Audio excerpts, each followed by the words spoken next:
The first image you see in Jagal Terkalahkan isn't a flying kick or a sword glinting in the sun, it's a slow, patient shot of mist rolling over a mountain, like the world is still half asleep and hasn't decided yet whether it wants to be peaceful or violent, and right there, in that grey dawn, the film whispers exactly what kind of story it's going to be, not just fists and blood, but ghosts, memory, and the kind of family wounds that never stop aching. And as I was watching it, I realized this isn't just another martial arts movie trying to ride the wave of Indonesia's action cinema boom. This is a myth carved out of silence and resentment, wrapped in the body of a Silat epic, and it hits you before the first punch is even thrown, because you can feel this lonely figure standing at the edge of the cliff, a silhouette against the sky, fingers wrapped around a small, old pendant that catches the first light of the sun like it's some tiny captive star, and you just know, from the way he breathes in and clenches his jaw, that this is a man who has never really belonged anywhere, not in the mountains, not in the world below, not even in his own family, and that the journey he's about to go on is going to ruin him and save him at the same time. And if a movie can tell you all that just by holding a shot a little longer than you expect, then you know you're in for something special. So if you love martial arts films that don't just kick your teeth in but also pull at your heart in ways you didn't sign up for, Jagal Terkalahkan is one of those experiences you don't just watch, you kind of live inside it for a while, and by the time the credits roll, you're not really the same. But before I dive any deeper into this world of blood oaths, broken promises, and that one stubborn pendant that refuses to stop glowing in the dark, let me pause for a second and just say this, before we continue. Please subscribe to my channel Scenecraft Review, and let us know where you are listening from in the comments, because I genuinely love seeing how stories like this travel across oceans and languages and somehow still land in the same place in all of us, that soft spot where we're still children, still someone's son or daughter, still trying to be seen by the people who raised us, or the people who didn't, and that's really the engine that drives Jagal Terkalahkan forward, more than any blade or technique or style. It's the story of a young man coming down from the mountain not to conquer the martial world, but to find something as simple and impossible as a family that actually wants him there. So let's talk about this film, this 2025 Indonesian martial arts drama that feels like someone took the DNA of classic wuxia legends, mixed it with the gritty bone-crunching realism of modern Silat movies, and then wrapped all of that inside a heavy, messy, human family drama, because what the director here, let's call him Adi Prasetyo, a name you might start hearing a lot more after this, has done is pretty fascinating. He's taken a very familiar framework, the Turun Gunung trope, the disciple descending from isolation to test himself in the chaos of the outside world, and instead of making it a story about destiny or revenge in the usual sense, he makes it about that awkward, painful, sometimes humiliating experience of trying to walk into your own home and realizing it's been rearranged without you, that the life you thought you were coming back to has already moved on without your permission. Our main character, whose name in the film is Aga, is introduced almost like a ghost, not really belonging to the monastery he's just left, but not yet woven into the world he's about to enter, and the only real link he has to who he was before is that small lion tin, that old pendant his mother pressed into his palm the day his father sent him away. A pendant that used to hang around his older sister's neck when he was still a boy hiding behind her legs, the same sister he hasn't seen in years, and has come down the mountain to find.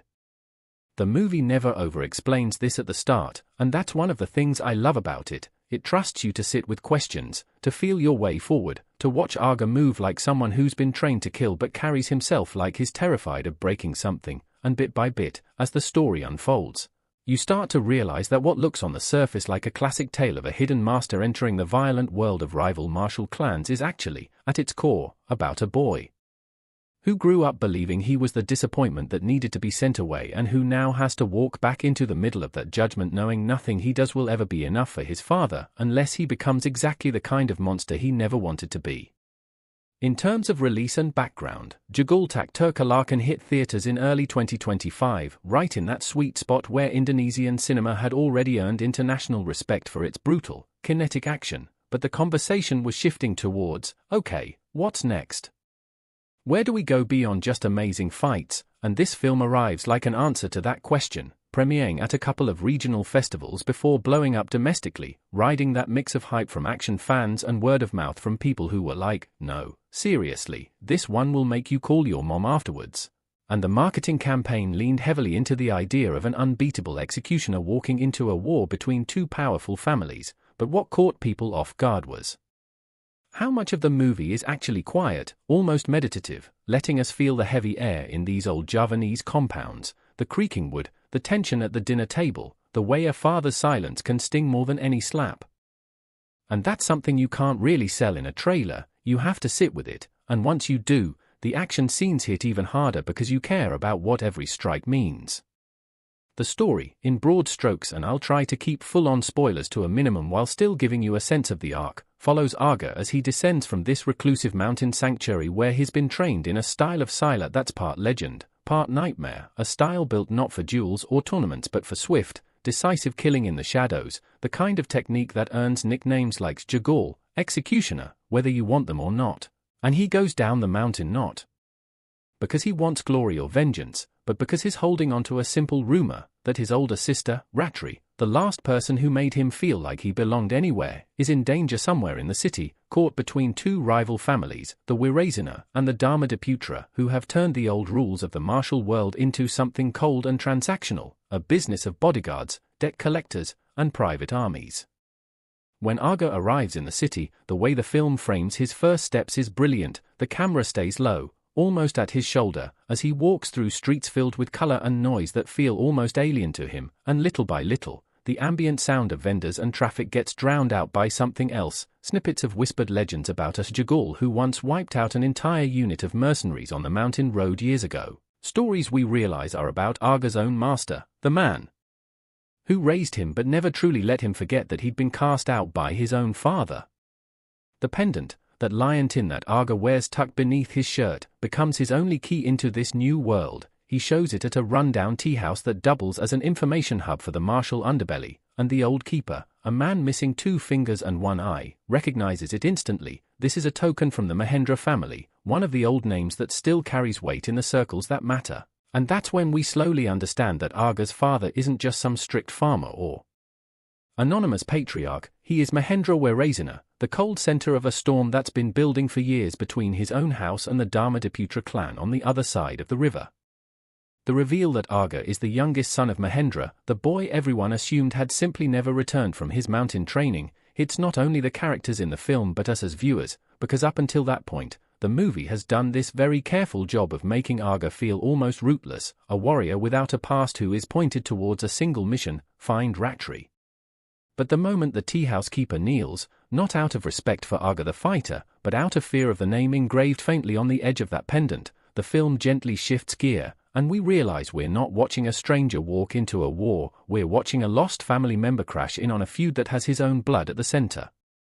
Ratri herself is introduced in one of my favorite sequences of the film. She's working as some kind of negotiator, a middlewoman between the Dharmadaputra and smaller groups trying to survive around them, and the first thing we see her do is de-escalate a fight with nothing but words, a tilt of her head, a long look, and a reminder of debt and honor that leaves 2 fully armed thugs lowering their blades in humiliation. Ratri is the opposite of Aga in some ways. While he's been shaped in isolation, turned inward, made sharp through silence and discipline, she has been surviving on charm, intelligence, and a deep, finely honed understanding of how power really moves in the city. When the two finally meet again, after Aga tracks her down using the pendant as leverage for information, the reunion is painful and beautiful. There's no over-the-top melodrama, no screaming or collapsing into each other's arms, just a long, stunned stare, a trembling hand reaching out to touch a face that's both familiar and totally changed, and then that awkward, quiet moment where you can almost hear both of them thinking, "Why didn't you come back earlier?" But neither of them is ready to say it aloud.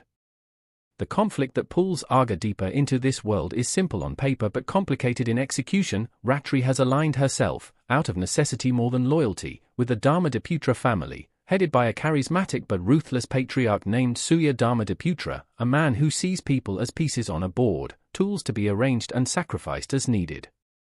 She's become too valuable to him, and as tensions rise between the Dharmadaputra and the Wirazina, Surya realizes that holding Ratri is like holding a loaded gun pointed straight at Mahendra's heart, if he has won.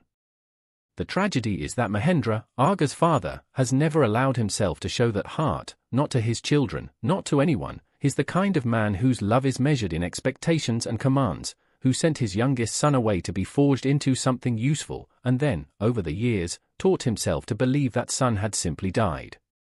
In his mind, the only real heir, the only elder child that matters is Ratri, because she has proven herself in the ugly game he respects: power, control, influence. When he finds out she's essentially become the right hand of his enemy, you can feel something freeze over entirely inside him, and the film spends a surprisingly generous amount of time on Mahendra's inner conflict, not sympathizing with him, but letting us watch the cracks in his armor. This is where the film really shines from a character perspective. Instead of turning Mahendra into a one-note villain, it paints him as a man so consumed by the idea of strength that he's blinded to the fact that he's tearing his own family apart in the name of it. Aga, walking into this pressure cooker, is constantly underestimated, brushed aside, treated like the quiet, unwanted guest in his own house whenever he musters the courage to cross that threshold. One of the most gut-wrenching scenes early in the second act is when Aga, at Ratri's insistence, finally steps into the Wirasena compound. The camera lingers on the doorway. Aga pauses. You can see his training and discipline wrestling with the small boy inside him who remembers being sent away through a different door in a different night, clutching a small bundle of clothes. Inside, the house is all polished wooden sharp edges, symbols of power everywhere, but so little warmth, and when Mahendra finally enters the room, the air changes. Everyone stands, except Aga, who remains half-risen, unsure of what's expected of him. Mahendra's gaze slides over his own son like he's an inconvenient stranger. The only acknowledgement he gives is a small, contemptuous nod when Ratri says, "Arya, this is Aga," and he replies, "I know who he was," stressing the past tense in a way that makes Aga's throat visibly tighten. That one line, "I know who he was," says everything about how Mahendra sees his children, not as people in motion, capable of change, but as fixed roles they either fulfill or fail. Aga, in his father's eyes, failed years ago by being too soft, too attached to his mother, too unwilling to embrace the ruthless pragmatism Mahendra demanded, and sending him to the mountain was both punishment and last chance. Now, seeing him return unannounced, not as a polished heir but as a quiet man with calloused hands and a weary gaze, Mahendra assumes he's nothing, a tool that broke in the forging and is now being returned. The bitter irony, of course, is that Aga is, by this point, an absolute monster when it comes to skill. We've seen flashes of it: his reflexive avoidance when someone tries to grab him in the street, the way he disarms a knife-wielding thug in 3 moves without even seeming to move, but the film is very deliberate about keeping his full potential hidden, almost as if the story itself is waiting for the right emotional trigger to let him off the leash. That trigger, unsurprisingly, is his mother. We don't actually see her in the beginning. She's spoken of in hushed tones, glimpsed in memories, a woman caught between her loyalty to her husband and her instinct to protect her children. When Aga finally finds her, she's different from the strong, laughing woman he remembers. She's smaller somehow, quieter, like someone who has spent years holding her breath. Their reunion is one of the most delicate, beautifully acted scenes in the film. There's a moment where she reaches up to touch his face and her fingers stop just short, trembling, like she's afraid he'll vanish if she actually makes contact. And when she finally whispers his name, Aga, it breaks something open in both of them. The film doesn't rush this, it lets them talk in fragments, half-finished questions, stories they're both too ashamed to say outright. Why did you never write? Why did you never send word? Did he beat you when I left? Did you pray for me or did you try to forget me? All of that is in their eyes, more than their words. The mother-son bond here is crucial, because it's the one relationship in Aga's life that is pure and uncomplicated in its love, even if it's surrounded by all this pain. And the movie knows exactly what it's doing when it puts that bond under threat. The central conflict between the two families escalates around conspiracy and betrayal. The Dharmadiputra, realizing that Mahendra's pride makes him predictable, start to bait him into overreactions, using Ratri as leverage. Meanwhile, in the background, smaller players in the martial world catch wind of rumors that Mahendra's supposedly dead son has returned, that he's trained in some forbidden style, that he wears a pendant once meant for the heir of the house. These rumors swirl and twist, and soon Aga isn't just a quiet shadow trying to reconnect with his sister and mother, he's become a piece other people want to move on their own boards. Some want to use him to hurt Mahendra, others to protect him, but almost no one really cares what Aga himself wants, and that, more than anything, is what pushes him towards the breaking point. One of the film's strongest narrative choices is that Aga doesn't immediately leap to violence as the solution. For a long stretch of the story, he tries to do everything the right way, or at least the peaceful way, guided by the teachings of his mountain master, who drilled into him that a blade drawn in anger is a blade that owns you, that real strength is walking away from a fight you could win. So you see Arga intervening in skirmishes only to disable, not to kill. You see him hold back when Dharmadaputra thugs taunt him, refusing to show his full capabilities. The film repeatedly pushes him to that edge and then pulls him back, and each time, it gets a little harder for him to sit with his own restraint, especially as the people he loves pay the price for his choice not to become what his training wants him to be. The tipping point comes, inevitably, when both his mother and Ratri are put directly in harm's way. Without spoiling every detail, there's an extended sequence towards the end of the second act where the Dharmadaputra engineer a situation that forces Mahendra to choose between his pride and his daughter's life. It involves a hostage exchange gone wrong, a staged betrayal within Mahendra's own ranks, and a brutal, scorching monologue from Suya about how men like Mahendra only understand loss when it's dragged into their own hall. Arga, caught in the middle, is instructed by Mahendra to stand aside, essentially told, "You're not part of this," at the exact moment his family is most in danger. The humiliation and rage boiling inside him are almost unbearable to watch. When his mother is injured in the chaos, trying to shield Ratri from a blade meant for her, something in Arga finally snaps. This is the moment the film has been holding its breath for, and when it exhales, it does so in one of the most breathtaking action sequences I've seen in years. Suddenly, we see the full extent of Arga's training. The camera shifts, becoming more fluid, more intimate, staying close to his body as he moves through the crowd of enemies, and it's not flashy or stylized in the way some action films might go. It's precise, terrifying, a storm of elbows, locks, and killing blows delivered with a kind of cold inevitability, like a machine that's been oiled for years and is finally allowed to run. The choreography here tells a story. Every strike feels like a suppressed memory, every broken bone a shouted, "I told you I was more than what you thought." People who underestimated him die before they even realize they're in a fight. What's heartbreaking is that this eruption of violence doesn't feel triumphant. Yes, it's exhilarating on a visceral level, but emotionally, the film frames it as a tragedy. This is the version of Arga his father always wanted, the Jagal, the unstoppable executioner, and the only reason we're seeing him now is because the gentler, more hopeful Arga who just wanted to reunite with his sister and mother has been pushed off a cliff. After the dust settles, after the bodies are left in crude, broken piles around the courtyard, there's a haunting shot of Arga standing alone, blood-soaked, breathing hard, and for a brief moment, he looks over at Mahendra. As if expecting, or perhaps dreading, some kind of reaction. And Mahendra, in one of the coldest and most revealing moves in the entire film, doesn't praise him, doesn't condemn him, he simply nods once, like someone inspecting a weapon that's finally functioning properly, and says something like, "Now you remember what you were sent away for." That line is a knife. It confirms Arga's worst fear, that in his father's eyes, this is all he is good for, all he was ever meant to be, a blade to be unsheathed when convenient and sheathed again when the fighting is over. This is where the movie's themes hit with full force.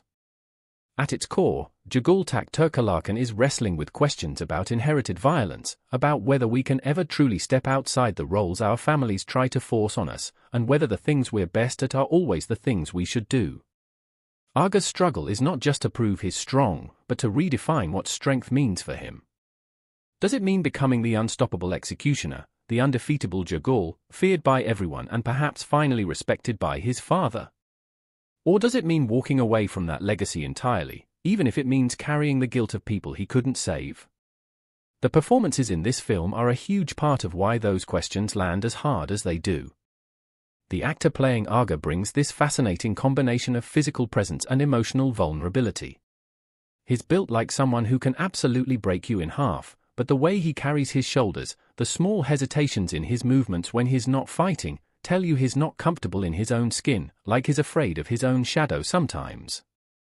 His eyes do so much of the heavy lifting. There's a scene where Ratri accuses him of abandoning her, of choosing his own quiet life in the mountains over coming back earlier when she needed him most, and Arga doesn't have a big speech in response.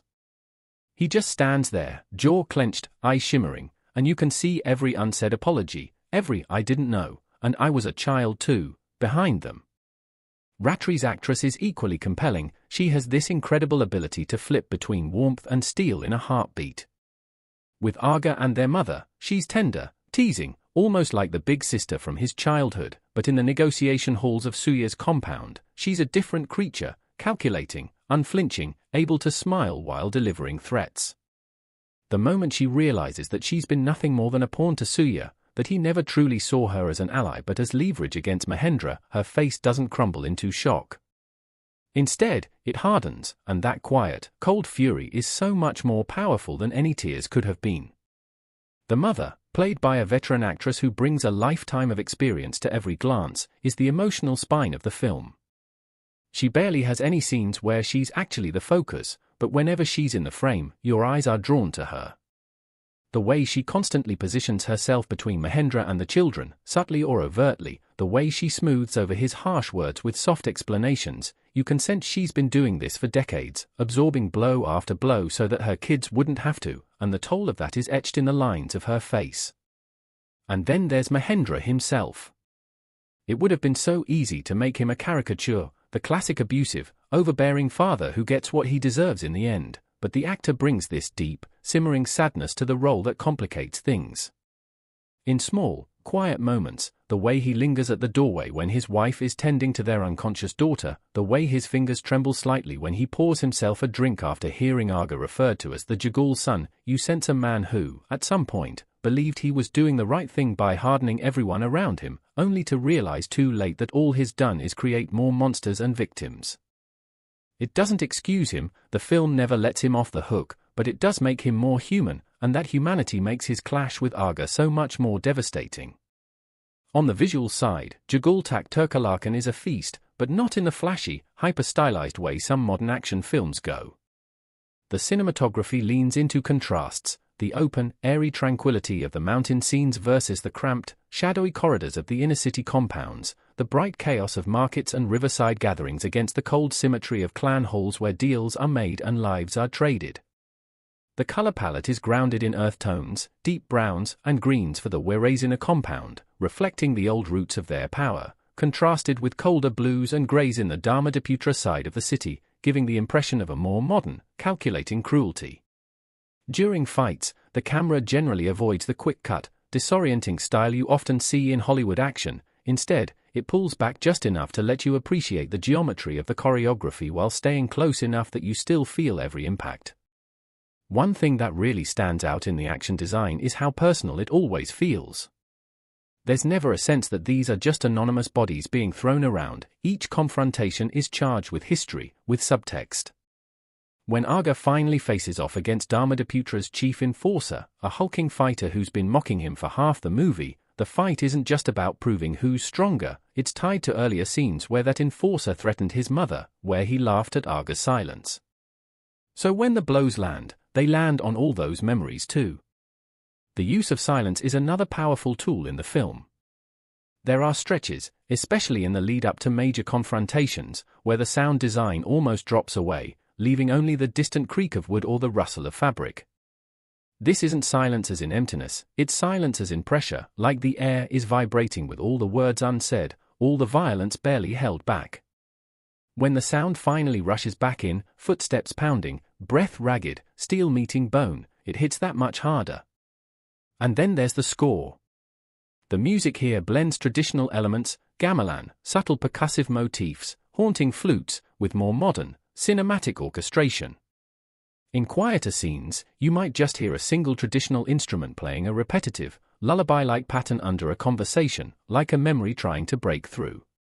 In the big action set pieces, the score never overwhelms the choreography, it weaves around it, building tension and then dropping away at key moments to let the sound of fists and broken ribs take center stage.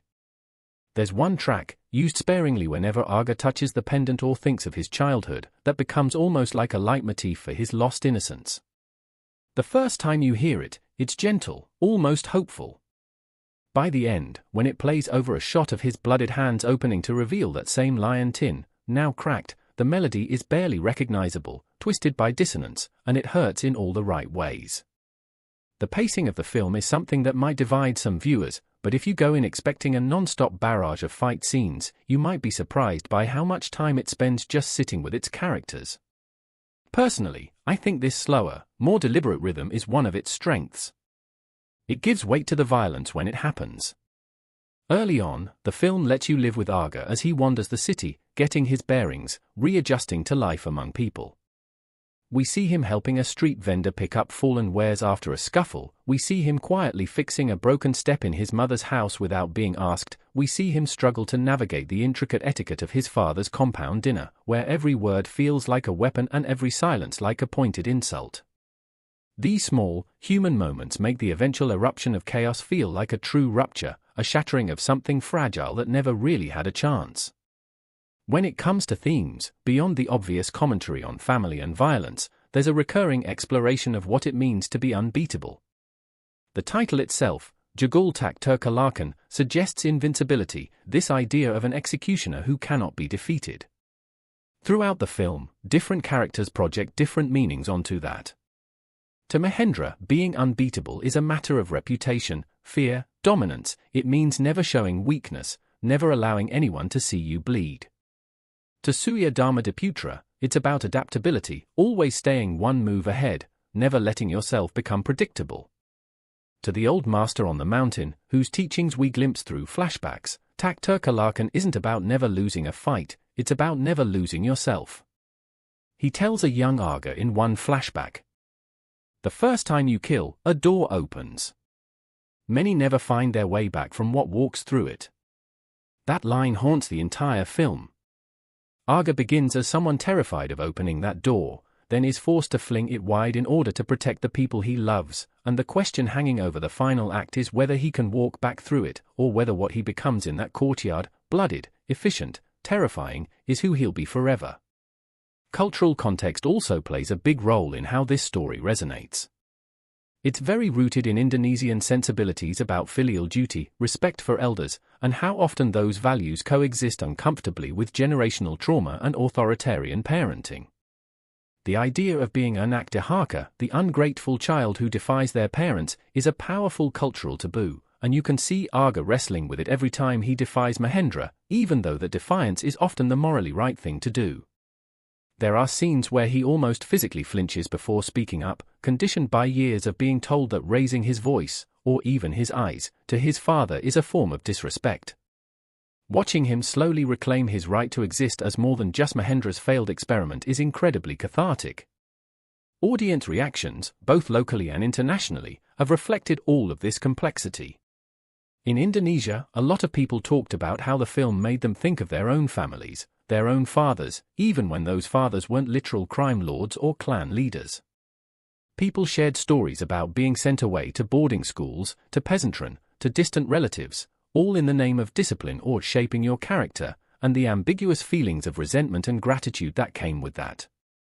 Others latched onto the sibling dynamic between Arga and Ratri, praising how the film captures that weird blend of deep loyalty and old bitterness that siblings carry when one is perceived as the golden child and the other as the failure.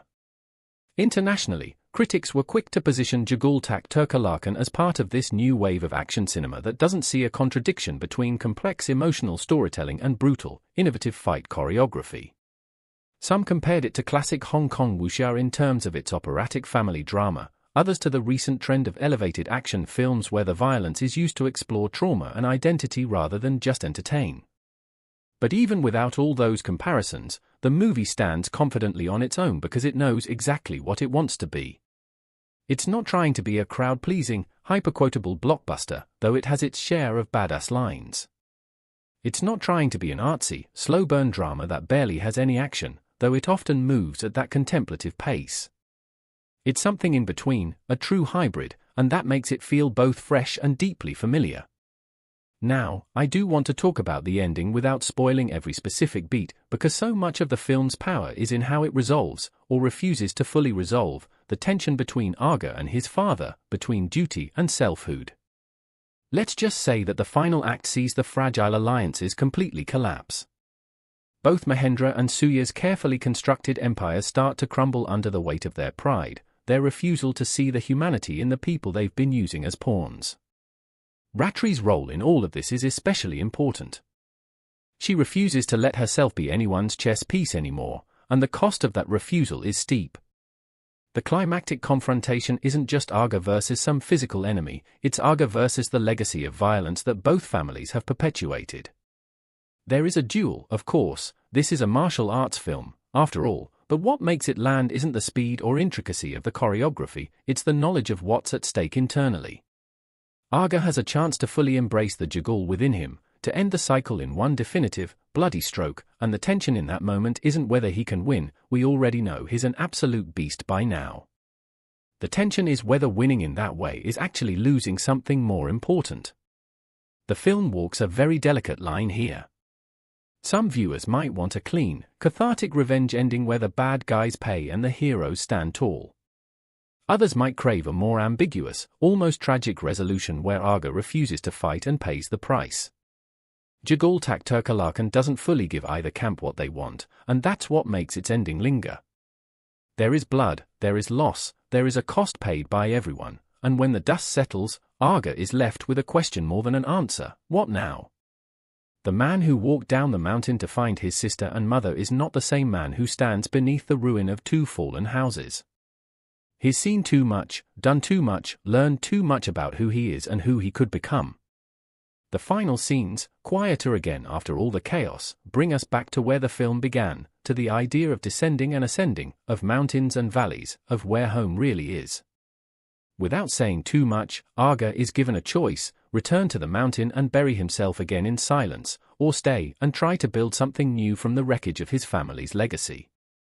The movie doesn't spell out in big, bold letters which is the right choice. It lets you sit with him on that decision, feeling the weight of the pendant in his palm, listening to the echoes of his master's warnings and his mother's prayers. In the end, the verdict for me on Jagal Terkalahkan is that it's one of those rare films that manages to be many things at once without collapsing under its own ambitions. It's a gripping martial arts story with fights that will absolutely satisfy anyone who came for the action. It's a layered family saga about fathers and sons, mothers and daughters, siblings who love each other but are also mirrors for each other's pain. It's a cultural meditation on how violence is passed down, how we confuse cruelty with strength, and how hard it is to break patterns when everyone around you is invested in them continuing. And above all, it's an emotional journey that sneaks up on you. You might go in for the kicks and blades, but you'll come out remembering the small, quiet moments: a mother's hand hesitating in the air, a sister adjusting the pendant around her brother's neck like she did when they were children, a father standing alone in a darkened hall, staring at the empty chairs where his family should be. If you've ever felt like the person you are now is still being judged by a version of you that only exists in your parents' memories, if you've ever struggled to prove that you've changed while someone insists on seeing you as a failure or a disappointment, this film will cut close to the bone. It hurts, but in that clean, honest way that good cinema sometimes does, showing you a reflection of your own scars inside someone else's story. For me, that's what makes Jagal Terkalahkan stand out in a crowded field. It doesn't just want to impress you, it wants to sit with you afterwards, maybe make you think about the doors you've opened in your own life, the violence you've inherited, the love you're still willing to fight for. And if you've watched it already, I'd really love to hear what it stirred up for you. Did you feel seen by Arga's struggle? Or did you find yourself sympathizing more with Raktri, or even with their mother, trapped between love and loyalty? However you connect to it, there's no denying this is a film that invites conversation, not just applause. And as we wrap up this deep dive, sitting here together in the echo of its final images, looking back at that first shot of mist over the mountain and realizing how far Arga has traveled, not just in distance but in who he's become, I have one last question for you, and it's not about the film. It's about this journey we've taken through it together. If you're still here listening to my voice, then I'm going to take that as a yes, you did want the next part of this script, and that actually feels pretty fitting, because that's kind of what Jagal Terkalahkan is about at its core, right? About people who've already been through enough, who should have walked away long ago, but something in them keeps saying, no, one more step, one more chapter, one more chance to make this right. So let's go further down this road together and really peel back the layers of this film, beyond just what happens, because the more I sit with it, the more I realize how carefully it's been constructed, how almost every scene is doing at least two things at once: moving the plot, sure, but also digging deeper into these characters' wounds, their pride, their longing for some version of a home that might not even exist anymore. I want to go back to that idea of Aga as both a weapon and a wound, because the movie keeps playing with that duality, sometimes in really obvious ways, sometimes in subtle visual cues you only really notice on a re-watch, and I think one of the keys to understanding him is in those flashbacks to the mountain that we only briefly touched on earlier. The first time we see young Aga up there is this small, frightened boy, shivering in the dark, clutching the lion tin, and his master appears out of the mist like some mythic figure, this stoic old man with eyes like weathered stone. At first glance, you might think, okay, here's our classic tough love mentor, the guy who's going to beat discipline into this kid until he emerges as the warrior he's destined to be, but the film complicates that too. Yes, the training is harsh. There are scenes of Aga being knocked down again and again, forced to stand in freezing rivers until his lips turn blue, ordered to fight older students who have no mercy for him. But there are also these quiet, almost tender moments, the master silently leaving a bowl of hot porridge outside Aga's door after a brutal day, or using a story about a bird with broken wings to teach him that strength isn't about how loud you shout, but how long you can keep standing when no one is watching. What's interesting is that the master never once tells Aga to seek his father's approval. He never says, go back and show him what you've become. He always frames the training in terms of Aga understanding himself, understanding how far he's willing to go and what line he must never cross. That line becomes a huge part of the film's moral landscape. The master's warning about the first kill opening a door is more than just a poetic line, it's almost like a curse hanging over Aga's journey. Early on, in one of the smaller city fights when Aga defends a vendor from some low-level thugs, there's this moment where he has one of them pinned, his fingers perfectly positioned to dislocate the man's neck in a single twist, and you can see the war on his face, the urge to end the threat versus the terror of what that first intentional kill would mean. He lets the man live, of course, and that decision isn't just about mercy, it's about Aga clinging desperately to some last piece of himself that isn't defined by the Jagal training. It's such a contrast to how his father sees the world, and the film constantly crosscuts those two value systems, showing you that Aga was raised first by blood, then by steel, and those teachings don't quite fit together, they grind against each other inside him like broken gears. One of my favorite sequences structurally is the intercut between a family dinner at the Wirazina compound and a training flashback on the mountain. In the present, Aga is seated at the very end of this long table, physically present but emotionally sidelined, watching Mahendra hold court while allies and advisors flatter him, while Ratri tries to inject moments of levity that mostly fall flat, and while his mother quietly refills plates and cups like she's part of the furniture rather than the heart of the house. Every time Mahendra says something cutting, something like, a man who cannot control his emotions is not a man, he's a liability, the film cuts back to the master on the mountain telling Aga, a man who buries his emotions becomes a blade without a hand, he will cut whoever holds him, and the contrast is devastating. These two father figures have given Aga completely opposite definitions of strength, and the film refuses to tell you which is absolutely right, instead forcing Aga, and us, to wrestle with the messy truth that maybe both are incomplete on their own. You can't be just a blade, and you can't be just a trembling heart either, at least not in the world of this story. The lion tin, that pendant, is where all these contradictions intersect. It's more than a plot device, more than a simple ticket that lets Aga move between worlds, it's like a portable memory, a condensed symbol of everything he's lost and everything he's still clinging to. We see it in so many contexts, swinging gently against his chest while he sleeps, clutched in his fist as he steadies his breath before entering his father's hall, pressed into his palm by his mother in a memory we get halfway through the film. And here's where it gets really interesting, in that memory, we learn that the pendant didn't originally belong to Aga at all, but to Ratri. When they were children, Mahendra had a custom pendant made as a token for whichever child proved themselves worthy to inherit the family's martial legacy, and after some early demonstrations of bravery and cunning, Ratri was the one he hung it on, praising her in front of the household while Aga watched from a shadowed corner.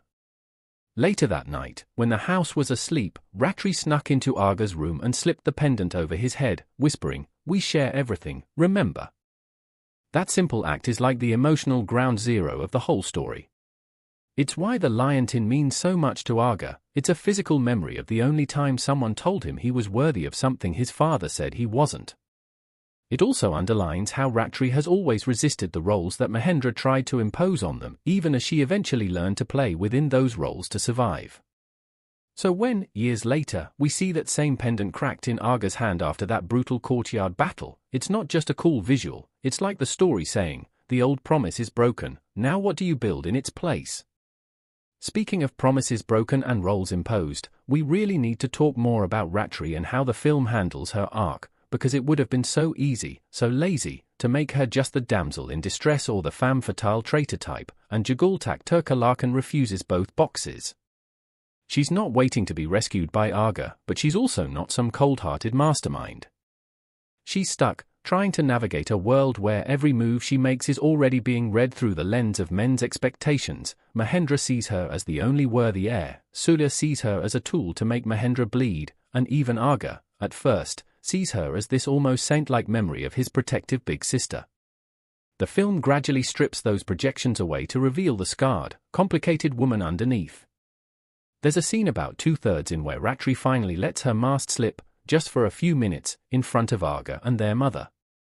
They're hiding out in this abandoned riverside warehouse after the botched hostage exchange, licking their wounds, literally and figuratively. Ratri's been grazed by a bullet, she's exhausted, her carefully maintained composure is in tatters, and she just starts laughing, this brittle, half-hysterical laugh that makes both of them stare. She says something like, "Do you know what they call me at Dharmadiputra? They call me a Mahendra's shadow." Even there, even when I thought I'd built something for myself, I was still just his echo. And the silence after that line is brutal. Her mother wants to comfort her, to tell her she's more than that, but the words don't quite come, because part of her has believed that same narrative for years. Arga, meanwhile, looks like he's been slapped with the realization that his escape to the mountain didn't just leave him hurting, it left Ratri alone in that house with a father who poured every ounce of his harsh ambition onto her in his absence. The film doesn't spell this out in a neat monologue, but it's there in the subtext, Arga's exile was Ratri's prison. That makes her later choices so much more understandable. Aligning with Surya wasn't just about survival or power, it was, in a twisted way, her attempt to step out of Mahendra's shadow by outplaying him on his own ruthless board. And yet, the cruel punchline is that Surya never saw her as an equal either. In one of their last conversations, when she confronts him about using her as bait, he shrugs and says, "In this world, everyone is someone's leverage. You used me to escape your father, I use you to break him. We're not so different." You see this flicker in Ratri's eyes, this mixture of disgust and bitter recognition, because on some level she knows he's right about the transactional nature of the world they live in, but she also knows there's a line, and he's crossed it so casually he doesn't even see it anymore. That's the moment she truly breaks with him, internally if not yet openly, and from that point on, everything she does is about trying to carve out a space where she and Arga and their mother can exist outside of both men's grasp. It's tragically hopeful, because the film keeps reminding you that violence is sticky, that blood has a long memory, and walking away isn't as simple as just packing a bag. Now, Mahendra and Surya, those two patriarchs orbiting each other like twin black holes, deserve their own deep dive too, because they're not just villains, they're two different flavors of the same poison, and the film is incredibly smart about how it contrasts their ideologies. Mahendra is old power, steeped in tradition, obsessed with legacy and bloodlines. He dresses in dark, heavy fabrics, moves through his compound like it's a temple to his own endurance. Surya, on the other hand, is flashier, more modern, mixing old-school intimidation with corporate slickness. He wears tailored suits instead of traditional attire, holds meetings in glass-walled offices overlooking the city lights rather than in ancestral halls.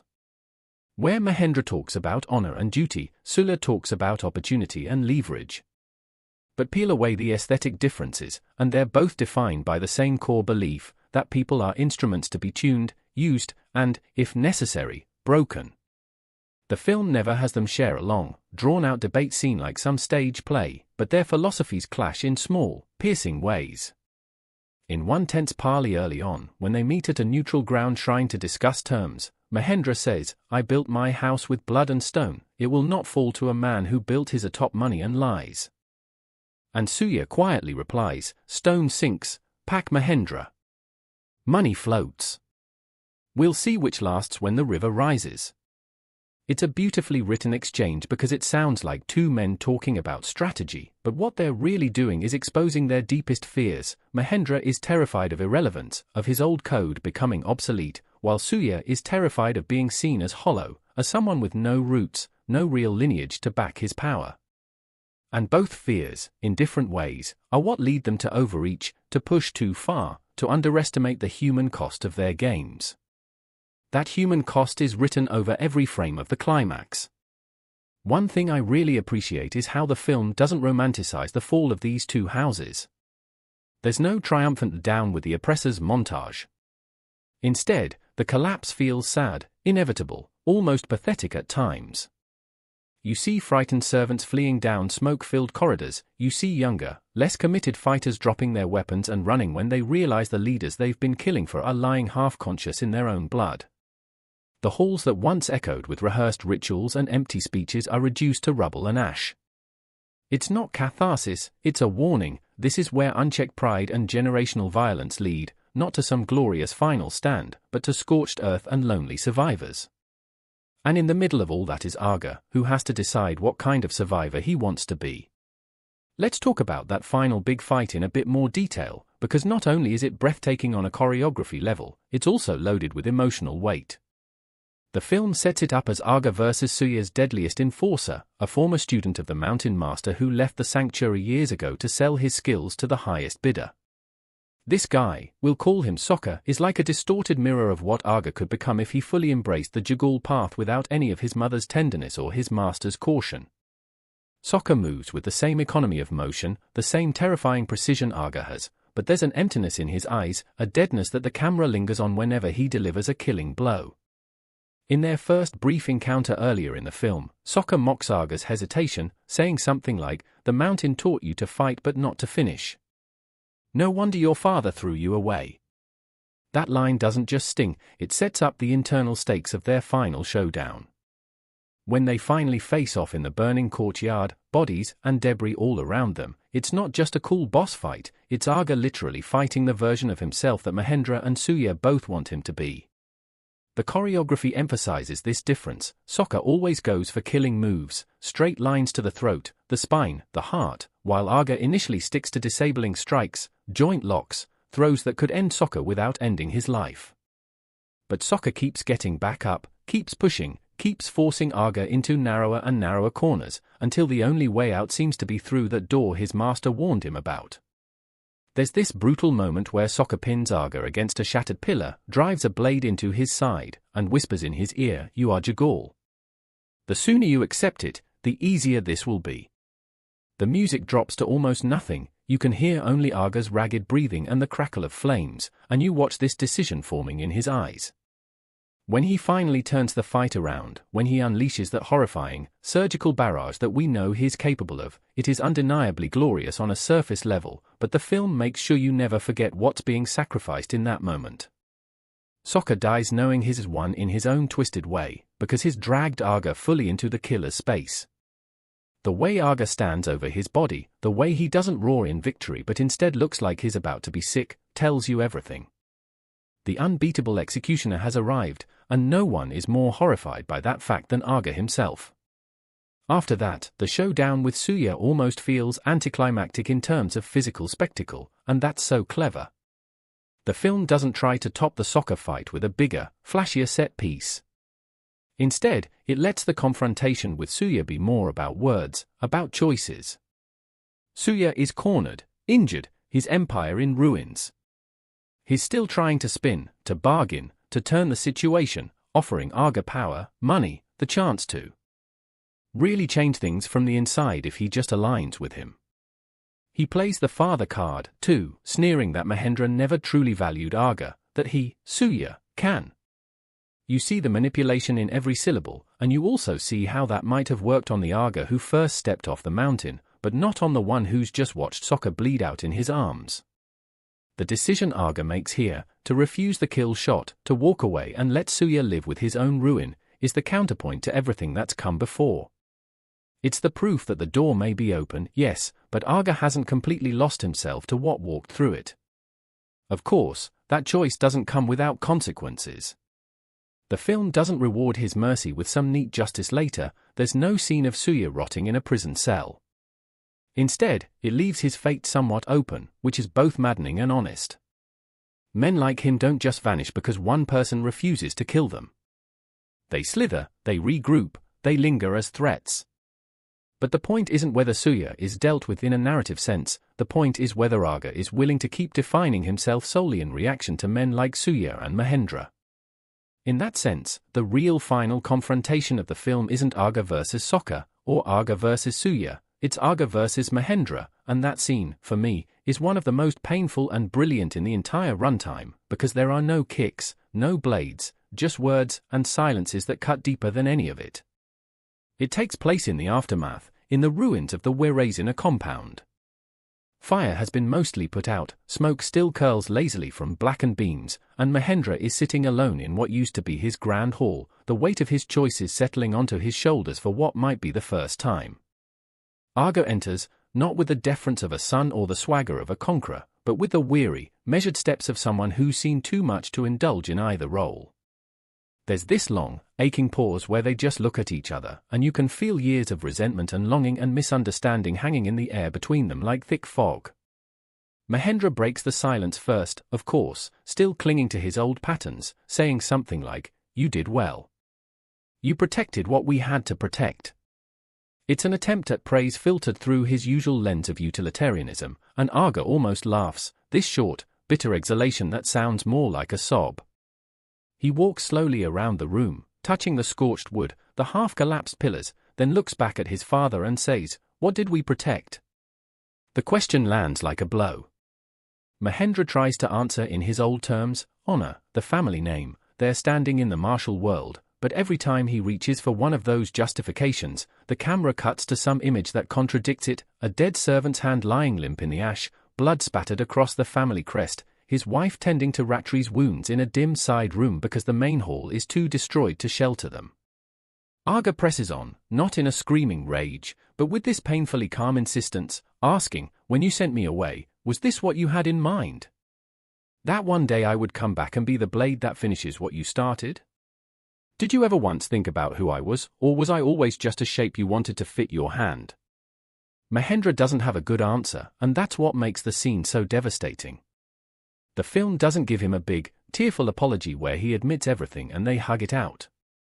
He's too proud, too damaged for that. But you see the cracks. You see his composure falter as he tries to light a cigarette with trembling hands and fails, the match burning down to his skin before he even notices. There's this tiny, human moment where Aga, almost instinctively, reaches out and takes the matchbox from him, lighting one and handing the cigarette back. It's such a small gesture, but it says so much. I won't kill you, I won't forgive you, but I also won't let you burn yourself to death in denial. The closest Mahendra comes to honesty is when he says, quietly, staring at the floor, "I thought if I made you strong, you would not need me." That is what a father should want. And Aga, for the first time, looks at him not as a tyrant, but as a very old, very tired man who has built his whole identity around a twisted idea of masculinity that never allowed for softness or vulnerability. You can see the empathy flicker in his eyes, but he doesn't rush to absolve him. He simply replies, "You were so busy making me strong you never asked if I wanted to be like you." That line is like the thesis of the whole movie for me, that quiet rejection of inherited patterns, that refusal to become the thing that hurt you just because you're good at it. After that, the two of them don't have some grand reconciliation. Aga walks away, literally and figuratively. The final time we see Mahendra, he's not dead, not in chains, just alone in the crumbling hall that once symbolized his power, listening to the distant sound of his wife and daughter talking softly somewhere out of frame. It's a fate that might be worse than some melodramatic death for a man like him, to live long enough to understand that everything he built wrong, and the people he wanted to shape in his image have chosen to leave him behind. Now, I know some people came out of the film wanting more resolution than that, wanting Mahendra to either have a complete change of heart or a more definitive punishment, but I think the choice the filmmakers made, to leave him in that liminal space of incomplete remorse, is far truer to life. People like Mahendra rarely transform overnight. They crack slowly, and sometimes they never fully break, they just spend the rest of their lives haunted by the echo of what they could have been. And that haunting, that unresolved ache, is part of why this movie sticks with you. We should also touch on the mother's fate, because she's the quiet center of all this, the eye of the storm, and the film gives her a resolution that's understated but deeply satisfying. After everything, after the blood and fire and shouting, there's this tender scene where she's tending to Arga's wound from the soccer fight. They're sitting outside the ruined compound, near that old tree where Arga used to play as a child, and the moonlight makes everything look softer than it really is. She cleans the gash on his side with gentle, practiced hands. This is not the first time she's mended someone broken by the men in her life, and finally says the word she's been holding back for years: "I'm sorry I didn't stop him when he sent you away." It's such a simple sentence, but it lands heavier than any of Mahendra's half admissions. Unlike him, she's willing to name her complicity. Arga, in turn, doesn't launch into a speech about forgiveness. He just leans his head gently against her shoulder, like he did when he was small, and says, "You're the reason I came back." That's it.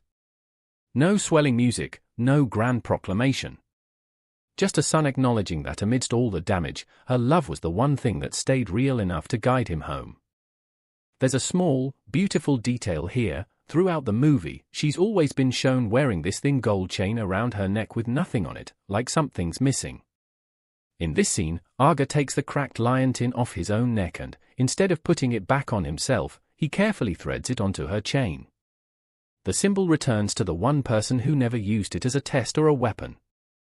It's such a quiet reversal of the early father-to-daughter pendant scene. The heirloom is no longer about who is worthy to inherit the house, it's about honoring the person who kept the house from completely devouring its children. On a meta level, I think that little exchange says a lot about where Indonesian cinema is right now too. For so long, a lot of mainstream stories have centered on strong, often violent male figures, with women orbiting them as mothers or lovers or victims, but more and more we're seeing filmmakers acknowledge the emotional labor those women carry, the way they hold families together in the shadow of that violence. Jagal Terkalahkan isn't some overt feminist manifesto, but it quietly recenters the mother as the moral compass of the story, the one whose values, care, patience, quiet resilience, ultimately guide the characters who survive towards something healthier. From a technical standpoint, the way all of these emotional beats are woven into an action narrative is kind of remarkable. The editor deserves a lot of credit here. The film runs over 2 hours, but it rarely feels bloated because each sequence is doing double duty. A training flashback isn't just there to show off cool moves, it foreshadows the techniques we'll see in later fights and deepens the psychological context for why Arga moves the way he does.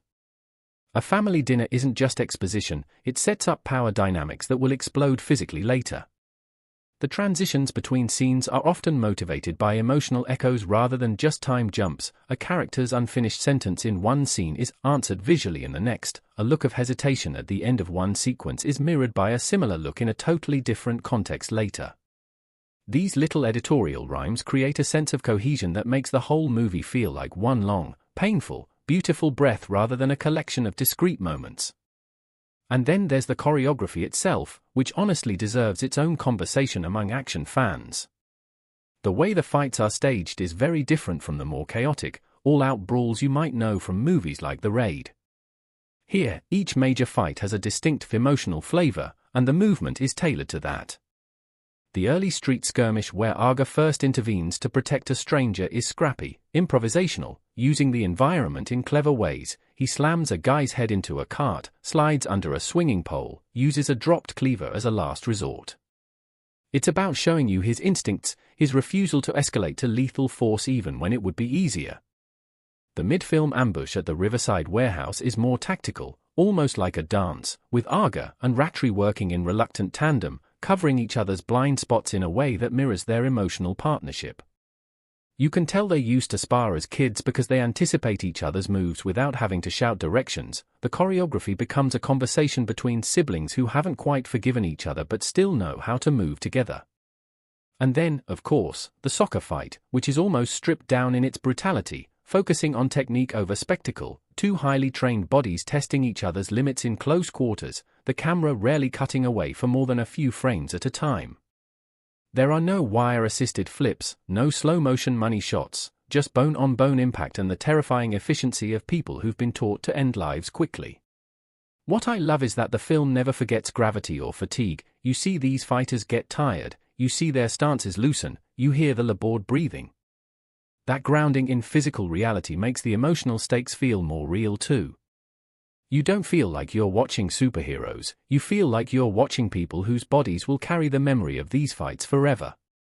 On a broader cultural note, I think Jagal Terkalahkan taps into something very specific in the Indonesian collective psyche, this tension between respecting elders, upholding family honor, and quietly dying inside from all the unspoken trauma that those systems can create. For a lot of viewers, especially younger ones, Arga's struggle isn't just about whether to pick up a sword, it's about whether to keep pretending everything is fine at family gatherings, whether to keep swallowing your voice in the name of harmony.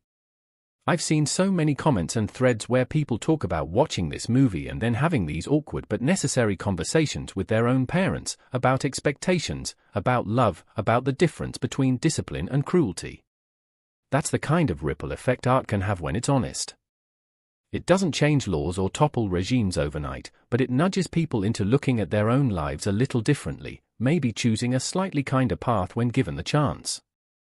Internationally, the film also continues this trend of Indonesian cinema being recognized not just for its stunt teams and brutality, but for its storytelling. Western critics who might have originally approached it as from the country that made the raid found themselves writing these long essays about generational trauma and the ethics of violence, about how the film complicates the usual power fantasy of the unbeatable warrior. There's been some debate, of course, about whether the ending is too ambiguous, whether Arga's decision to walk away lacks the kind of clear closure audiences are conditioned to crave, but to me, that ambiguity is precisely what elevates it. When the credits roll, you don't get the satisfaction of a perfectly tied bow. You get questions. Where will Arga go now? Will he ever be able to forgive himself for the lives he took, even in defense? Can Ratri truly build something new without repeating the patterns she grew up in? Will Mahendra just retreat deeper into his shell, or will he, in his own stubborn way, try to reach out, probably fumbling and failing more than he succeeds? These aren't sequel bait questions, they're life questions. The film ends, but the story, the emotional fallout, keeps unspooling in your mind. For me, that's the mark of something special. So when I look back at Jagal Terkalahkan as a whole, as this tapestry of kicks and cuts and choked back words and cracked pendants, what stays with me isn't any single punch or line. There's a moment early in Jagal Terkalahkan that lingers like smoke caught in the folds of a mountain morning, a glint of metal as a lion tin pendant swings against a faded tunic, a pair of bare feet finding the path out of the mist, and a face, young but chiseled by weather and patience, coming to terms with the truth that you can't stay above the world forever when the world below is where your family breathes, fights, and bleeds, and in that single image, with bamboo leaves whispering secrets and a river murmuring its endless hymn, you feel the film lay its thesis before you without a word. This is a story about descent, about gravity, about being pulled into the currents we try so hard to avoid, and about whether love, when cornered, can be more relentless than violence, and as the camera floats behind him like a curious spirit, we understand that a journey is starting not with a roar but a tremor, in a language of movement and intent that this movie, to its credit, speaks fluently from first frame to last. And before I wade deeper into this river, I want to catch you in that same stillness and tell you, before we continue, please subscribe to my channel Scenecraft Review, and let us know where you are listening from in the comments.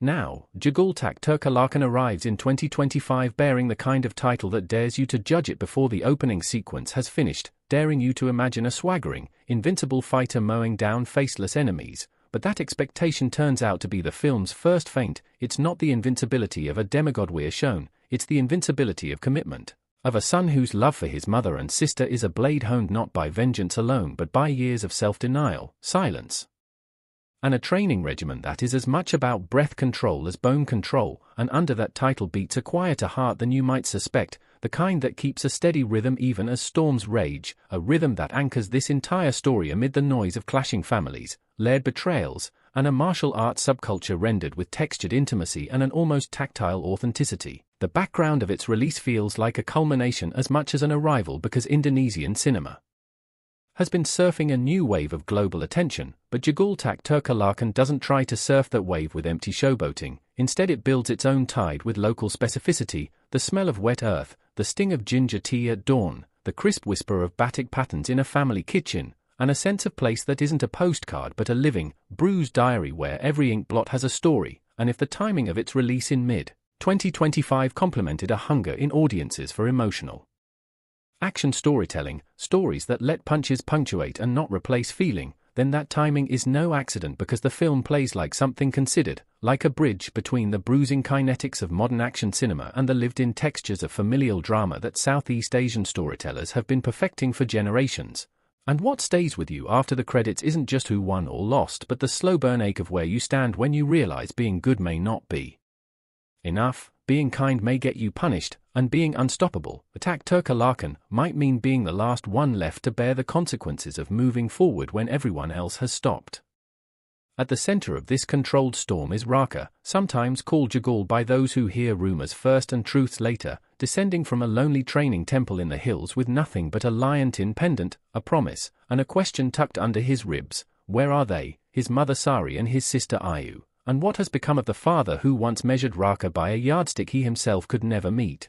A father named Prasitio whose silence can be harsher than a slap, whose eyes carry the kind of disappointment that turns boys into shadows unless they learn to resist that gravity. The movie sketches their history in glances and layered flashbacks, never grabbing us by the collar to explain it all, which is wise because in a story about control, control of breath, control of an opponent's balance, control of one's own violent impulses, exposition is another form of exertion, and here the film expends it sparingly, trusting us to fill the spaces with our own feeling, our own memories of wanting approval and failing to earn it, our own experience of realizing that sometimes family is the first dojo where you learn pain and the last sanctuary where you learn forgiveness.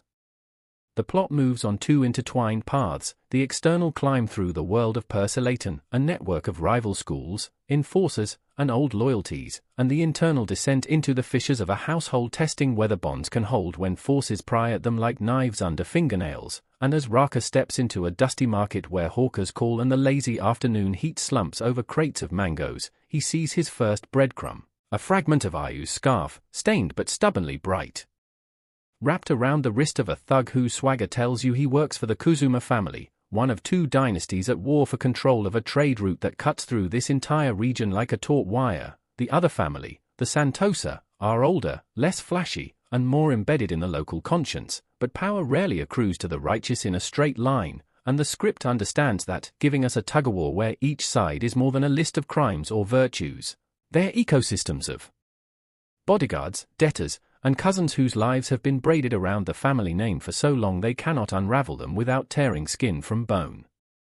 When Raka steps between the thug and a terrified street vendor, he does what the film excels at repeatedly: it lets the violence emerge not as spectacle for its own sake but as an extension of character, a dialect that reveals who he is and who he refuses to be. He doesn't throw the first punch, but he controls the waiter's tray that becomes an improvised shield. He redirects a lunge with a gentle tap like a brother guiding a stumbling sibling, and then, when restraint no longer has a listening audience, he compresses time, the kind of time compression you feel when a master Silap practitioner closes distance and decision in a heartbeat, and in a blur that never hides behind shaky cam or digital trickery. He puts the thug down, not broken but disarmed, not humiliated but warned, and in that micro-choreography we understand the film's ethics.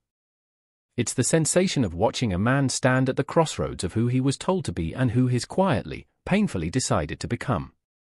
It's the image of Aga at the very end, standing once again on a height overlooking the world, not the mountain this time but a hill at the edge of the city, the ruins of the two houses faint outlines in the distance, the river glinting like a scar under the morning light. He holds the empty chain where his lion tin used to hang, feels the phantom weight of it against his chest, and then lets the chain fall. He doesn't throw it away dramatically, doesn't smash anything, he just accepts that the symbol has moved on, that it lives now with his mother, with the part of his past worth preserving. He breathes in, the camera lingers on his face, not serene, not tormented, just open, like someone finally willing to live without a script written by someone else, and then we cut to black. The unbeatable executioner walks away from the battlefield, not as a legend, not as a monster, but as a man who will always carry the capacity for violence inside him and who, every day, will have to choose again and again not to let it define him. And maybe that's why this film hit me so hard, why I'm still here talking about it, why you're still here listening, because in our own, quieter ways, Aren't we all standing somewhere like that, holding onto some old lion tin, some story about who we were supposed to be, and trying to decide whether to keep wearing it or finally?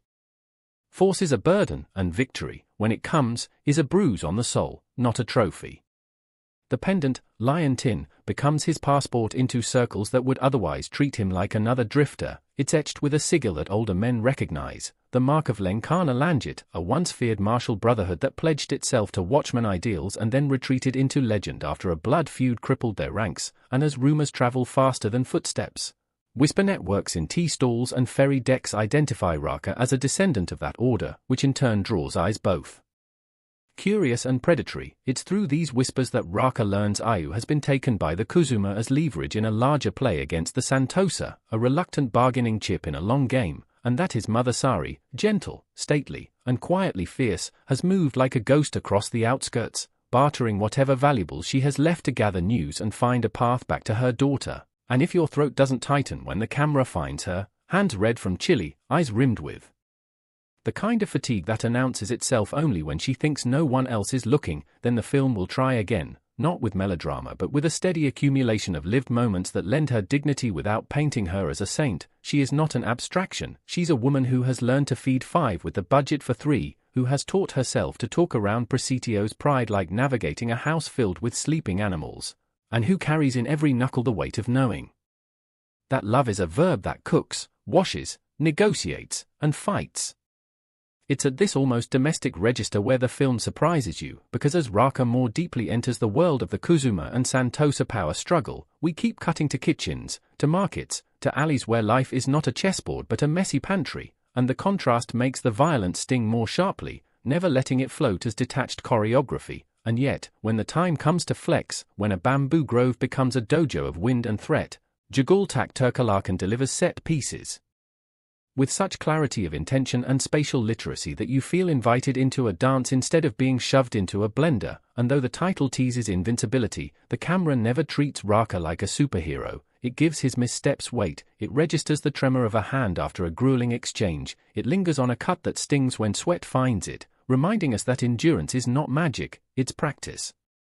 There's a midpoint brawl on a riverside where stepping stones turn into a gaming board and 2 men who have trained for opposite philosophies, one expanding, one compressing, trade footwork and feints on slick rock surfaces as the current tries to drag them into a fate neither has prepared for. Each kick recalibrates stance, each lock demands a release, and the sound design, lean, precise, avoiding the temptation to inflate every strike into a thunderclap, lets us hear breath as the true metronome of survival, with the rush of water as an orchestra that refuses to stop when the song is over, and hovering just outside the scene is Ayu, who witnesses her brother's discipline not with the eyes of a fangirl but of someone who remembers the boy who carried her, who knows that under the calm there are fires he's spent years dousing, and if there is a reason this scene anchors the film's second act, it's because it weaves the personal and the political into a knot that tightening only deepens, setting the stage for the revelation that Presidio, always stern, always slow to bless, once owed a favor to the Santosa and has been repaying it in ugly installments, a debt that started as a small compromise and calcified into participation in decisions that harmed others, the kind of twisting that fathers tell themselves is necessary to protect their own, even as they chip away at the very sense of home they swear they are defending. The performances are the bedrock that makes these plot mechanics breathe.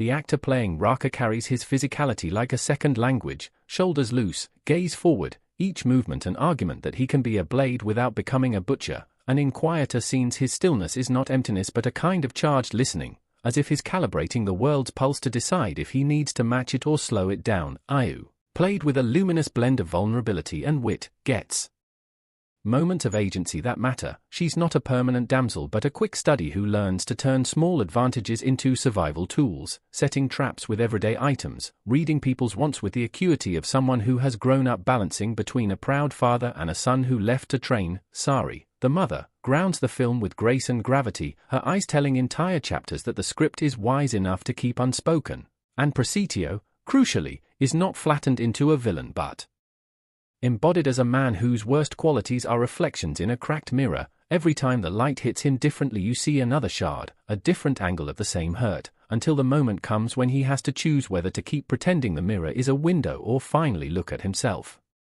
The opposing families' patriarchs add color without devolving into caricature. The Kuzuma head stares like a fisherman across a foggy lake, calculating and patient, preferring traps to storms, while the Santosa elder has the weary dignity of someone who has buried too many to pretend justice is a clean word, and in this balance the film finds its moral terrain. Not trying to lecture but to observe how people justify what they do when the bill comes due, how language is used like a sheath to make the blade look ceremonial even when it's been used for meat, and it's in those sequences, quiet dialogues in dim rooms, where the camera holds faces until we see self-deception curdle, that Jagal Terkalahkan becomes less a fight movie and more a portrait of how violence is storied by those who depend on it to maintain identity.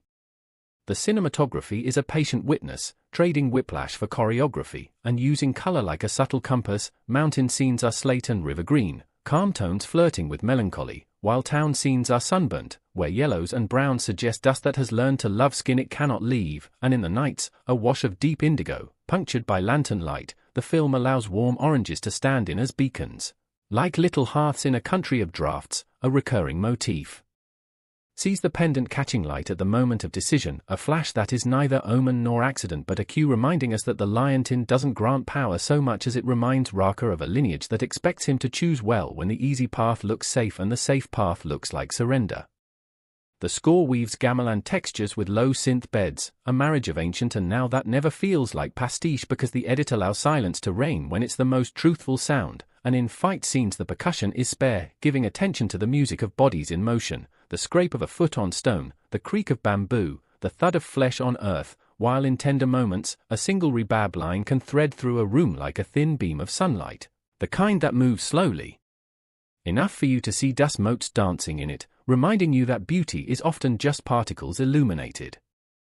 If we talk about pacing, the film moves like a river, not a flood. It brooks delays, lingers on hands making tea, pauses for the squeak of a door, only to suddenly quicken around a bend, catching you off guard with its undertow, and though some viewers might wish for a more relentless drive, I found the alternating tempos to be part of the spell. The way the director braids daily realism with bursts of mythic intensity until the two feel like they've always been touching, and yes, there are moments where the story risks ornate detours, minor characters get a gesture that hints at a backstory we'll never hear, but those gestures give the world depth because you feel like everyone you pass is living a story as complicated as the one in the foreground, which is how reality works when you're honest about it, and in that honesty Jagal Terkalahkan earns its long, measured strides.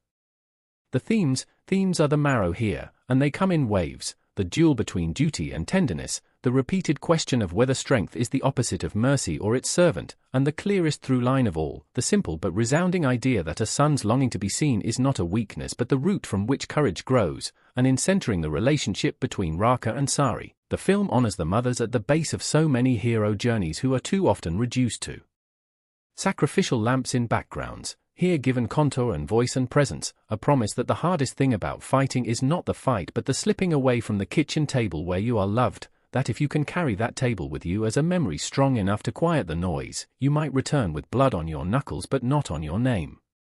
The cultural textures enrich without commodifying, rituals are shown because the characters would have done them, not because the filmmakers think we need exotic postcards, and you see it in the way shoes come off at thresholds, food is offered before questions are asked, apologies are structured with both words and gifts, and the camera respects those rhythms, standing back rather than pressing in, letting you feel invited rather than invited yourself. And this tonal courtesy extends to the depiction of Persolatan circles, where schools are not monoliths but communities of practice, feuds are not excuses for fireworks but obligations that weigh on elders who know that every conflict has a price that someone's child will pay.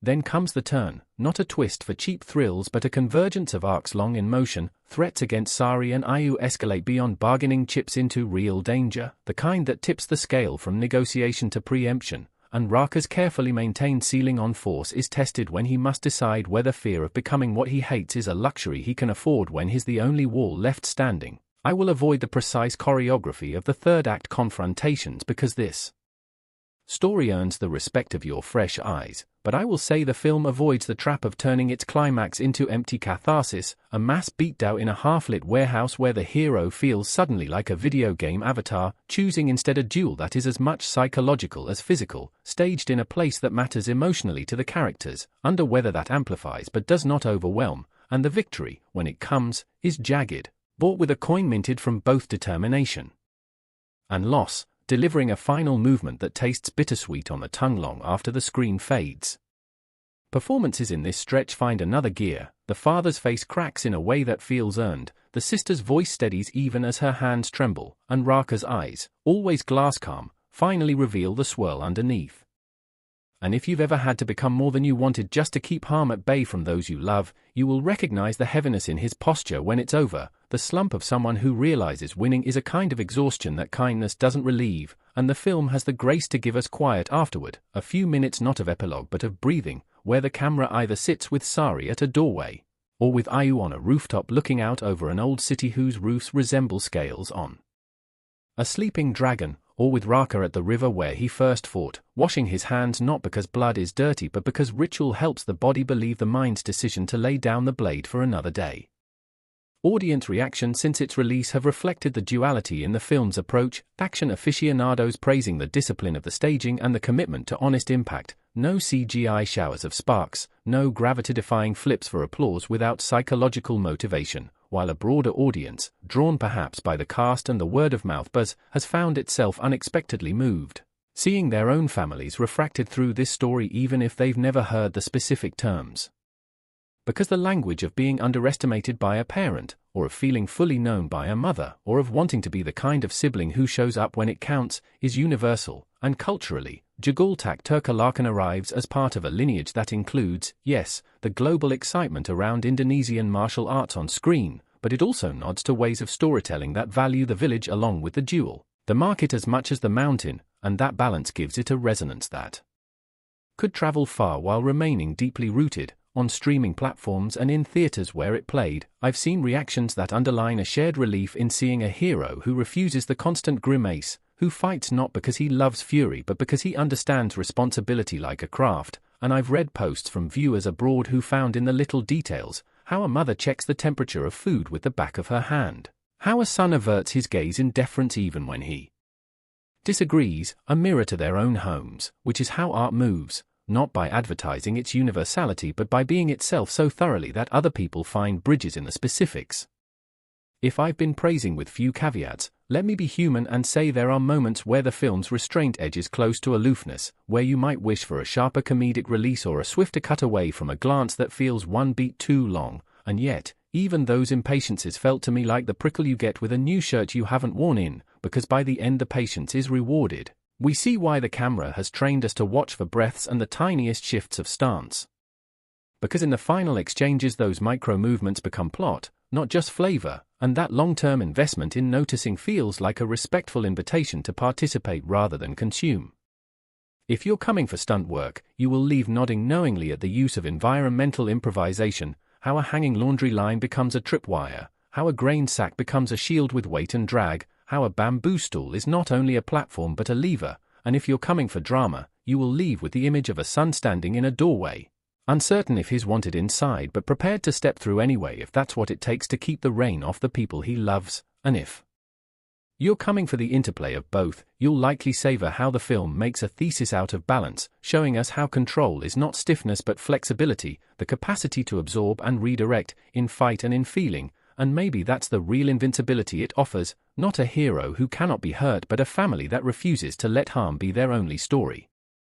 On a technical level, credit to whoever signed off on the editing rhythms that give each sequence a logic you can feel in your bones. The geography of every fight is clear, the cutaways to a panicked face or a deciding hand do not interrupt but enhance, and the sound choices, when to be dry, when to be echoed, when to let the world drop out so a heartbeat can sit alone in the mix, show a confidence rare in first-time filmmakers, if indeed this is a debut, or show a maturity if not, the costume design tells a silent story as well, with the slow fade of Raka's clothes from mountain neutrals to a patchwork of city grime, a palette that hints at the third act's reconciling, his old discipline stitched to new reality, and the pendant evolving from a signifier to a relic whose meaning is now defined by the wearer, not the other way around. As I sat with the film afterwards, I realized how often it returns to images of hands, Sari's hands braiding Ayu's hair in a memory, Raka's hand steadying a trembling vendor, Prasitio's hands hesitating over a ledger, the hands of fighters measuring distance without touching, and those hands, their calluses, their tremors, become the film's chorus, singing quietly that everything we do is by hand in the end. Whether you're writing a check that will haunt you or washing a wound that wasn't yours to begin with, or lifting a pot to feed someone too shocked to be hungry, and in that chorus there's a grace note that feels like the essence of this story. The unstoppable one is the one who keeps doing the necessary thing with hands that love more than they strike. I want to talk about Raka's training, because the film paints it not as a montage of bruised knuckles under waterfalls but as a philosophy that infiltrates how he watches, talks, and even sits. He was trained to find the seam between intention and action, to count breaths before reactions, to listen to adrenaline's lie that now is always right now, and you can feel that training in how he navigates the escalating stakes. He never escalates first. He simply stops retreating, and there's a difference that the film cares to highlight, a difference that turns the final fights into moral acts rather than simple exchanges of power, the difference between having something to prove and having someone to protect, between fighting to win and fighting so others don't have to fight at all. In the relationship between Raka and Presidio, the film resists a tidy bow. There is an apology of sorts, but it is couched in the language of men who have rarely admitted confusion aloud, and the broader reconciliation, if it exists at all, lives in the commitment to try differently next time, another kind of unstoppable motion, perhaps less cinematic but more human. And while that might frustrate viewers who want the father to tearfully recant and the son to rejoice, I found it honest, maybe even braver than closure, because it acknowledges that a lifetime of being belittled does not dissolve with one moment of crisis, and that the strongest stance is sometimes the one that says, I will not let your measure dictate my worth, but I will also not cut you out of the picture if you are willing to stay and work on it. Oh, mercy as boundary, a double-edged lesson.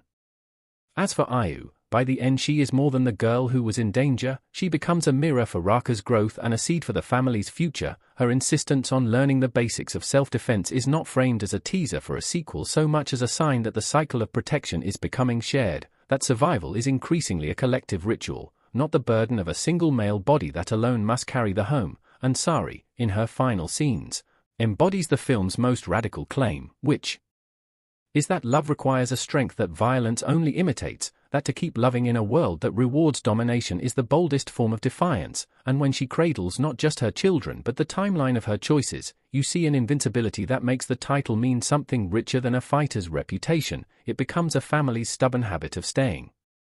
Does Jagal Terkalahkan aspire to awards? Maybe, but watching it I felt that the deeper aspiration was to be remembered by the people who see their lives in it, to become a movie someone puts on for a sibling when words aren't coming out right, to be a reference point when an argument stalls and someone says, remember when Raka put the blade down because he could? Or remember when he didn't because he had to become a shared language about choice and consequence and care. And if that's the film's legacy, then it's already richer than a shelf of trophies, because movies that become part of how families talk to each other are rare and worth protecting.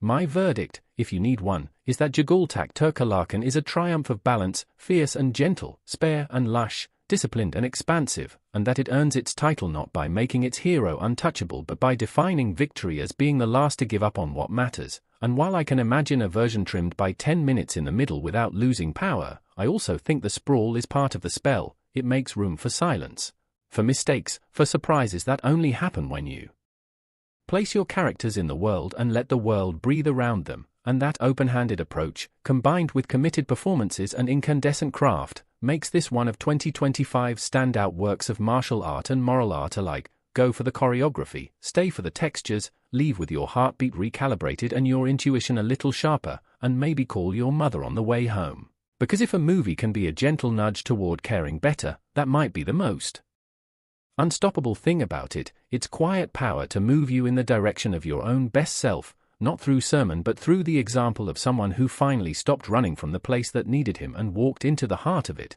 pendant catching the light, hand steady, ready. So when I say the images keep looping in your head like a song you can't quite stop humming, I mean the film plants them with the patience of a gardener and the precision of a calligrapher. And the more you sit with Jagal Terkalahkan, the more these visual phrases begin to talk to each other across scenes, like the way the pendant's glint becomes an honest-to-God punctuation mark whenever Raka's inner compass needs a recalibration, or the way water keeps showing up at the edges of decisions.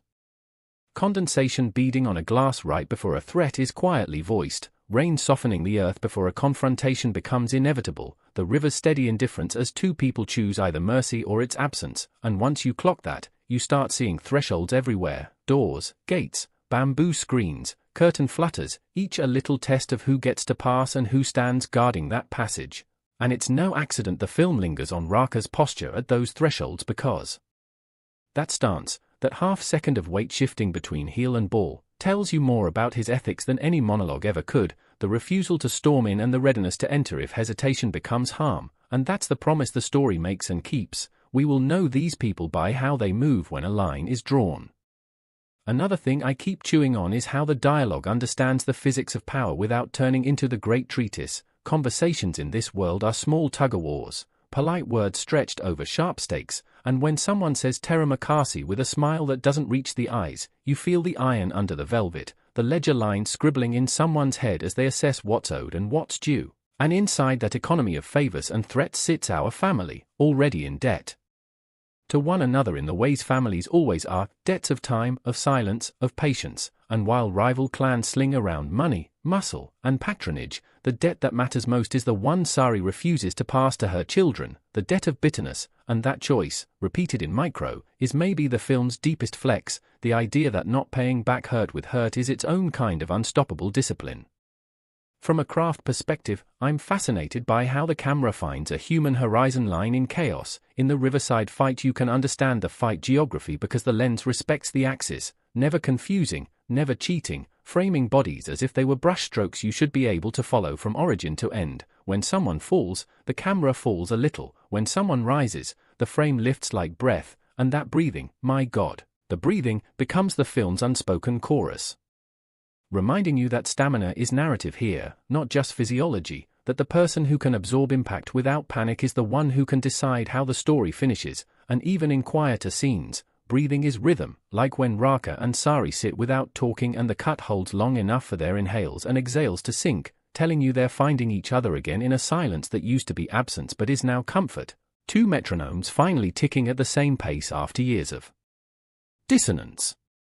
If we pull back and look at character architecture, I want to give space to Ayu, because the film gives her more than a single register. It lets her be afraid without defining her by fear, smart without turning her into an exposition machine, and hurt without making that hurt her entire arc. There's a sequence where she uses what looks like compliance to map the movements of the men around her, a small rebellion that turns later into crucial information. And in those scenes the camera treats her as the protagonist of her own story, not as a side quest to motivate Raka, and that care pays dividends in the third act when her choices matter operationally, not symbolically, in ways I won't spoil but that you'll feel in your muscles because the choreography shifts to accommodate her presence rather than benching her out of the frame, and Sari, still the film's quiet axis, is given the rare dignity of mid-story reflection. A moment near dusk where she looks out at a row of rooftops like a five-line staff and the score threads a single note under her gaze, and in that stillness you can tell she is counting, the cost already paid, the price that might still come, the blessings not to be taken for granted, and it's not sentimental, it's strategic, the thinking of a woman who knows love and logistics aren't enemies, and that knowing infuses the family's choices with a realism that keeps the plot investable even at its most heightened. I'm sure you're wondering, with a title like this, whether the action ever tips into the operatic, and yes, there are moments where the choreography lifts off in ways that feel like folklore bleeding into reportage, but even then the physics of bodies stay within a believable gravity, punches land with the thud of weight, falls hurt for more than a cutaway, and the few times the film flirts with a flourish, it earns it by sinking it to character insight. Raka's most flamboyant moves are never about showing off, they're about solving a problem the environment posed, like mapping the geometry of a collapsing market stall to use a split second of tilt as momentum, or reading the pattern of a swinging lantern to time a step through a narrow path of light and shadow. And because the movie shows you the setup, the payoff feels like intelligence rather than miracle, keeping you in the story instead of ejecting you into a highlight reel. And while we're here, can we talk about food as storytelling? Because Jagal Terkalahkan understands that appetites are the most honest biography we carry. This script has steam rising off bowls like prayers, fish sizzling with an impatience that mirrors a character's temper, and a scene where salt is pinched and released the way a father might restrain and let go. And the visual grammar of those moments is so tender that it becomes the benchmark against which the violence is measured. If you love how cinema makes the ordinary holy, you will live in those kitchen scenes, because they honor the routines that build the scaffolding of resilience, and when that scaffolding shakes, you understand the stakes, not as abstractions like honor and territory but as the basic need to eat together without bracing for a door to slam. The film's approach to masculinity is a relief. It refuses the overcompensation that often plagues action heroes and instead embraces a model where strength is not loudness and control is not repression. Raka doesn't punish himself into virtue, he practices his way toward usefulness, a subtle but game-changing difference, and the men around him serve as foils in a spectrum rather than as simple binaries. From the swaggerers who mistake fearlessness for courage to the calculators who outsource risk to others while telling themselves their hands are clean, and somewhere in there sits Presidio, holding a knitting of pride and shame that keeps coming undone at the worst moments, and the film, to its credit, doesn't redeem him by making him suddenly soft but by giving him a chance to be specific. He does one thing right without promise of praise, and that's the beginning, not the end. Which is how it works in life if you've ever been on either side of that kind of relationship. Sound design deserves another bow because it understands that volume is not intensity. In one late confrontation, the mix drops the world away until all you hear is the jangle of the pendant against Raka's chest and the faint creak of a bamboo floor under shifting weight, and that sonic sparsity magnifies every gesture until the room feels crowded with intention.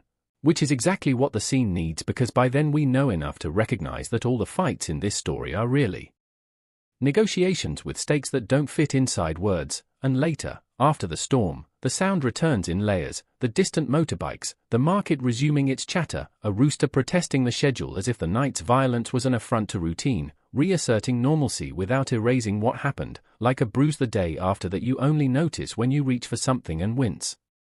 A lot of people will come into this movie with reference points from the last decade's wave of Indonesian action cinema, and those comparisons are fair and useful to a point, but what sets this one apart for me is how it does not fetishize brutality. It doesn't revel in the spectacle of hurt, it respects the necessary ferocity when cornered while keeping an eye on the human cost, and that sensibility makes it feel, dare I say, mature, not because it avoids pain but because it refuses to make pain the whole story. The best sequences work like jazz picked up from a childhood hymn, improvised, muscular, but grounded in a melody you recognize, which here is the simple chant of keep them safe, keep them safe, keep them safe, and if that sounds repetitive, well, that's what vows are, repetition with intention.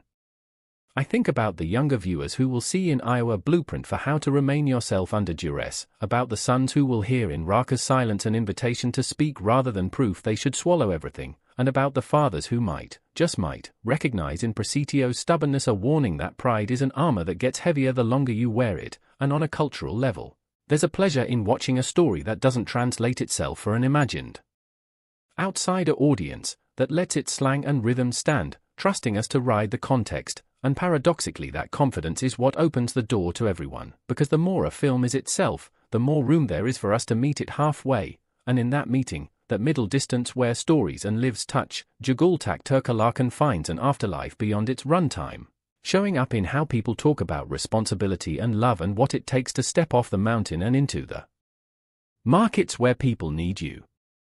If I were to isolate one image that encapsulates the movie's ethic, it might be the simple act of Raka tying back his hair before he fights, not as a flourish but as a practical ritual, a way of saying to himself this is not anger, this is work, and that separation of heat from duty is what keeps him from tipping over into the abyss that action cinema often flirts with, because in that abyss violence becomes an identity rather than a tool, and once you've made that leap it's hard to climb back out. This movie holds the line, letting skill be an expression of care, letting endurance be a gift offered rather than a badge worn, and because of that choice, the final scenes can land with tenderness rather than chest thumping, a tenderness that doesn't undercut the awe of what we've seen but reframes it as a human-scale miracle, the miracle of discipline used in service of love. And yes, the question you might be asking is, does the title mislead? Is anyone really unbeatable? And the gorgeous answer the film gives is that being unbeatable sometimes means being lastingly committed, day after day, to the practice of not surrendering to your worst impulses, which is both less flashy and infinitely harder than cutting down 10 men in a hallway. And as credits roll you realize the invincibility resisted spectacle because it was aiming for something sturdier, a quality that can survive off-screen, in how you lift your voice or lower it, in how you greet the person who has made you small in the past, in how you decide, maybe today, to change that pattern without making someone else carry the weight you've been shouldering wrong. If there's room for improvement, I'd nudge the film to trust small humor more often. When the script lets a sidelong glance earn a laugh or a mother's teasing cut through a tense morning, it adds texture that makes the darker moods richer by contrast, and a touch more of that would have softened the transitions in the middle where the solemnity risks calcifying. But even as I say that, I think of how those reserved spaces allow the final warmth to glow brighter, like the way your eyes adjust after an overcast day when suddenly a slit of sunlight opens and you can feel the vitamin return to your skin, and maybe that restraint is what makes the end hang around like a well-worn sweater you can't throw away. Ultimately, what I'm left with is gratitude for a film that believes in people, that believes in the grind of being good, that believes in the boring bravery of showing up, and for a character who doesn't need to be a quip machine or a rage engine to keep our attention. Raka is interesting because he is intentional, and intentions, even when they wobble, are the bones of character. Sari is incandescent because she holds the whole tent up without demanding applause. Ayu is electric because she adapts without erasing herself. Prasitio is compelling because he changes a little in a landscape that makes any movement a small revolution, and in their combined gravitational pull, we get a story that feels like it belongs to a community rather than to a display case, a story that will keep being told in kitchens and alleys and training halls long after algorithms move on.